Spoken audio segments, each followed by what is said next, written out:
breaker. He's dead. What's up, guys? We're fixing an engine.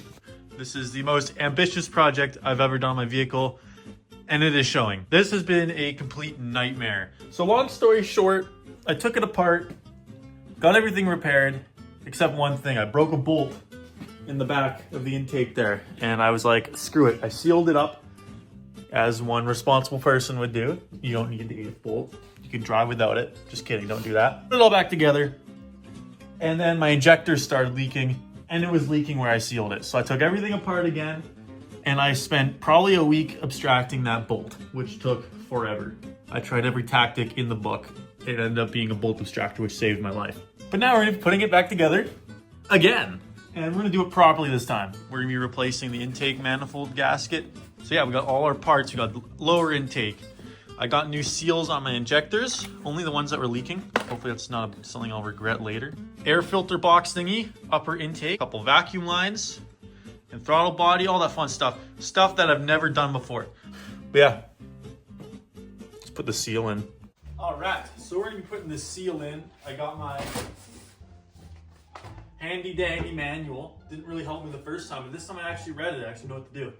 So this is our new seal, looking very clean, very nice.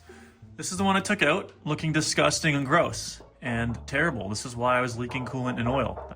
Quite a difference. This is the stuff we're supposed to use apparently for sealing this. It is ultra gray RTV. Hopefully that's right. Yell at me in the comments if it's wrong, because I deserve any criticism, because I already know what happens when I do something stupid. The whole engine starts leaking. Okay, so now the first step here is we're gonna put our silicone in, which I forgot. Oh, flip! I got it! Oh, shit. Now what we're gonna do is put our 1/4" bead of silicone in there. One big blob right there. Silicone has been applied. As you can see, this is my camshaft and everything down there, so that's awesome. All my vital engine components exposed to the open. And we got some 10mm bolts. These go into 105 inch-pounds. And I'm not gonna over torque them because I know what happens when that happens. Not fun things. This is a terrible reach. Little ratchet wrench here. Okay, that sucks.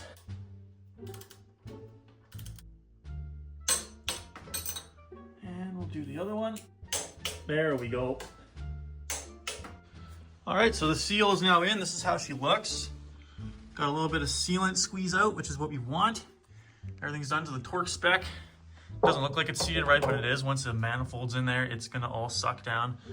Very, very nice. But this is step 1. It gets a little trickier with the next step, which is installing this big boy. This is where I broke the bolt. I broke the bolt in this hole right here. Basically, I used a 3-foot breaker bar because I'm an idiot. I was getting frustrated. It's maybe 12, 14 hours in. So I decided just to tighten it a little bit just to break through the rust. When I did that, it broke. It broke the head right around here. So I couldn't just easily get it out. I had to get the whole thing off. It was a headache, man. It was terrible. But I got it off. I re-tapped the hole. Should go in nicely now. So let's put this intake in. This is the trickiest part in my opinion. Put a few of these suckers out of the way. Well, let's make this a little easier on myself. There we go. Let's put this sucker in here. It's actually so nerve-wracking, dude. Line my holes up. Boom. And it just pops right into place. Here's our torque chart. Gives us our correct sequence, just like tightening up your wheels. This is the terrible bolt that I'm doing now. This is the one that ruined my life. This is so hard to find a good comfortable slot in. All right, everything has been torqued to 10 inch-pounds. Now we're gonna do the final process of these bolts, which is torquing it all the way up to 200 inch-pounds.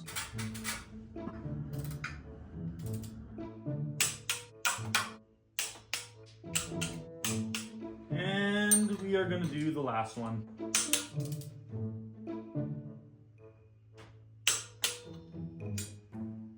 All right, we are torqued. All right, now the next step here is the injectors. I've replaced the bad seals with some brand new ones. And now the next step is to very, very carefully insert it into these injector holes, which I've already cleaned out.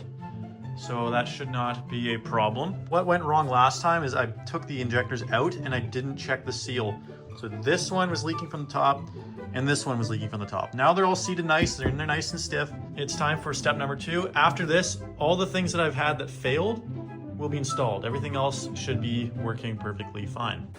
Let's get these injectors installed in here. All right, here we go. There we go. We are in loosely. All right, we are sitting in place. Now I'll do the bolts. They don't actually flip. There goes my flashlight.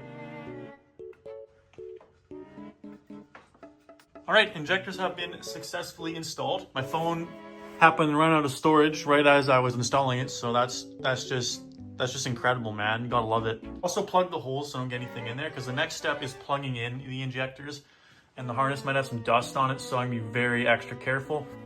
All right, let's plug the stuff in. I'm just gonna lay it in front. This connector, which goes in the front, dangle that down, and then all of these little plugs are for all 6 injectors. Start by doing the back ones. Last injector right here is missing safety. That's the one. I don't have one at all. So there's gonna be one here without a safety clip. Hopefully that's fine. Get our coolant sensor plugged in. Click. This one is very annoying to plug in. I have to reach down here. It sucks. So we're gonna see how this goes.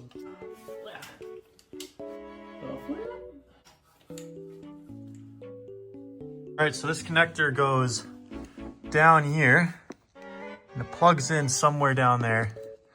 It's very hard to see, but I'm able to feel it. So I'm gonna have to try to feel it out, get that connector in there, and the rest of them, like this one, they go on the other components that are going to be installed afterwards. All right, now that we have all the connectors plugged in, we're gonna be doing our upper intake manifold. These seals are all brand new, but since I already have new ones that came with the lower intake, I may as well replace them, just be safe in case if these got damaged or dirty or anything from being out of the Jeep for 2 weeks. Look at all that soot in there, this thing's disgusting. These are my new seals. We're gonna pop these in. This is a very simple process. And the last seal. Okay, let's slap this into place. Is that it? All right, we have our manifold. We're gonna climb, whoa, back into the sketchy engine bay. There's a vacuum line back here. Make sure you connect that in there. If you don't, you'll run into issues and you don't want that. So take these out too. You do not want to leave these in your engine or else you will run into some major issues. You'll probably destroy your entire engine. These lines here are very annoying to get around. Now we're gonna get this back vacuum line on. For safe measures, I'm gonna put a zip tie on it, but there's no hose clamp. And I wanna make sure it doesn't fall off when I'm driving.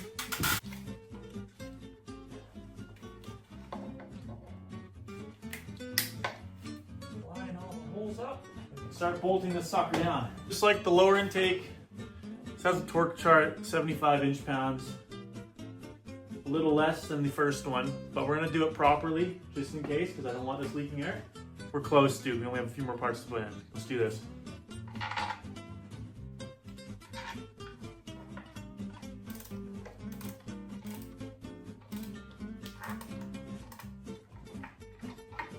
This is getting too tedious. We're using another extension to make this a little bit easier on myself. Aha! Perfect. I'm just gonna go through everything, torque it all one more time, just like when I did the lower intake.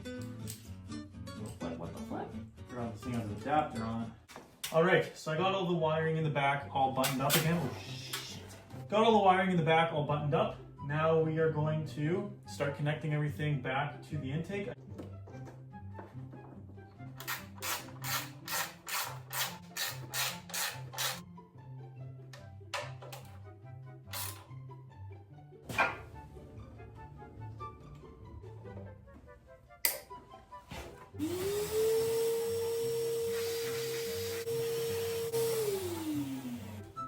Got these fuel line removal and installation tools specifically for this job. $10 on Amazon, but this is a pretty handy kit.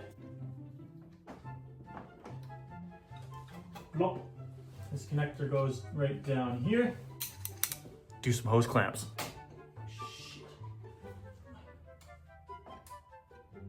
That's in place. I'm gonna put this guy in. The pegs are broken when I removed it, so there's only one left, so it's gonna be just a little bit loosey-goosey, but I don't give a flip.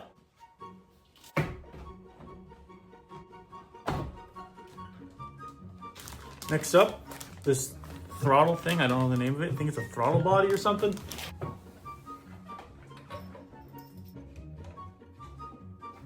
Get a little 8mm on there. Coolant line back in.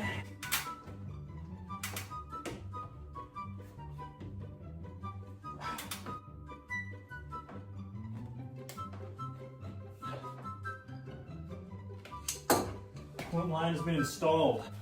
Much prefer these hose clamps. These are much easier to install.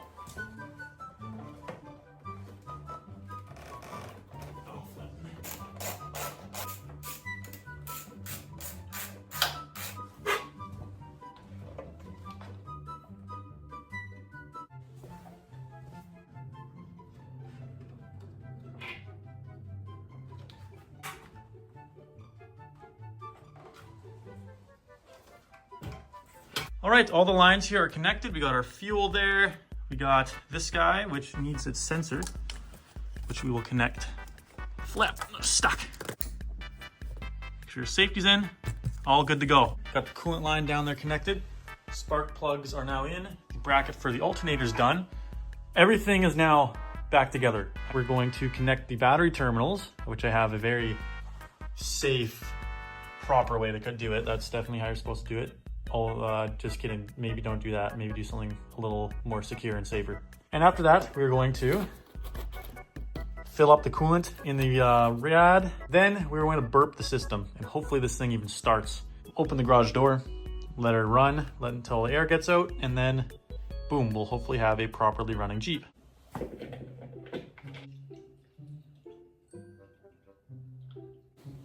We got the burping thingy on the Jeep.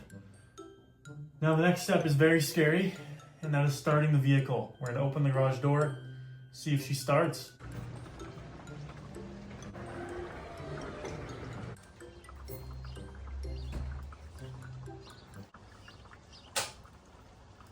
Little breaker. One of my breakers blew. One day later.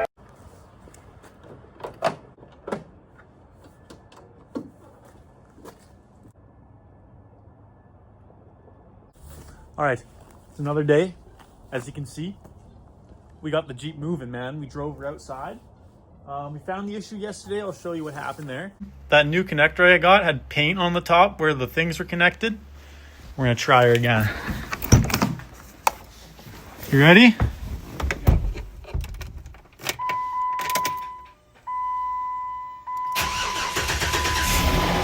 Oh, she works like a top, man. Something very basic. I thought it was something a lot worse. I didn't film it because I was worried of what it was. But let me show you guys what happened. So I bought this cheap multi-reader thingy from my local parts store last night. And this is how I identified the problem. So basically, this red connector here is brand new. I fixed it while I was working on the vehicle because the old one was just a piece of garbage.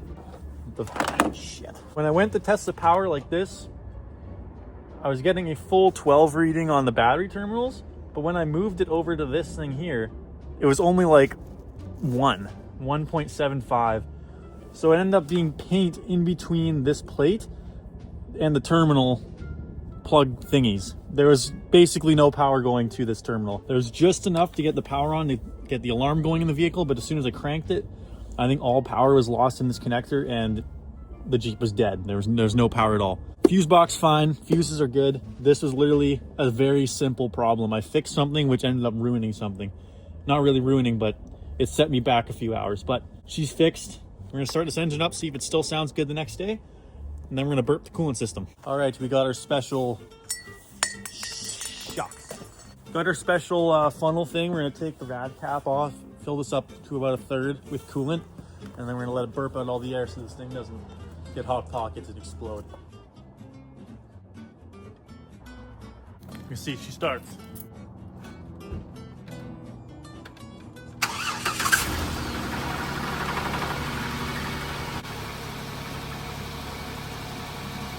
All right, so she's running. We're just gonna double check. Look down in there, see if there's any leaks. Looking bone dry, not seeing any spilling gas in there. Engine sounds good. Belt's a little bit squeaky, but it's probably because I got some coolant on it. But she's running good. Not seeing any new leaks. Running like a charm. Burping the coolant, basically waiting till all of the bubbles get out. Once the bubbles are gone, the engine's good. We're good to go. Also looking inside, we have no crazy engine lights or anything. We have the sway bar light. That thing fried a long time ago. That's why it blinks. Furnaces are up to full. Once the temperature is up to the middle, then we are good to go. All right, we are right in the middle. Bubbles are done, so we will shut the vehicle off. Just like so. The burping process is over. We can take that off and we are good to go.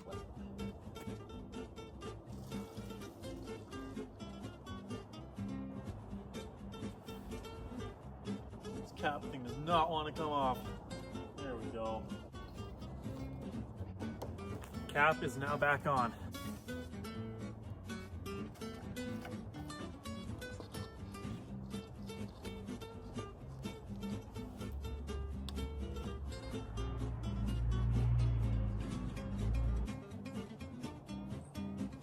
That should be enough.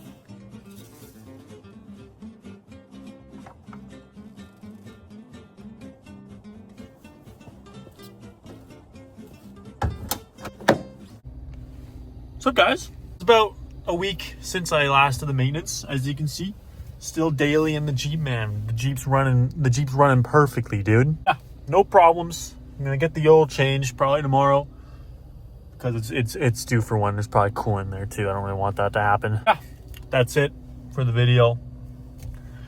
Enjoyed. Take care.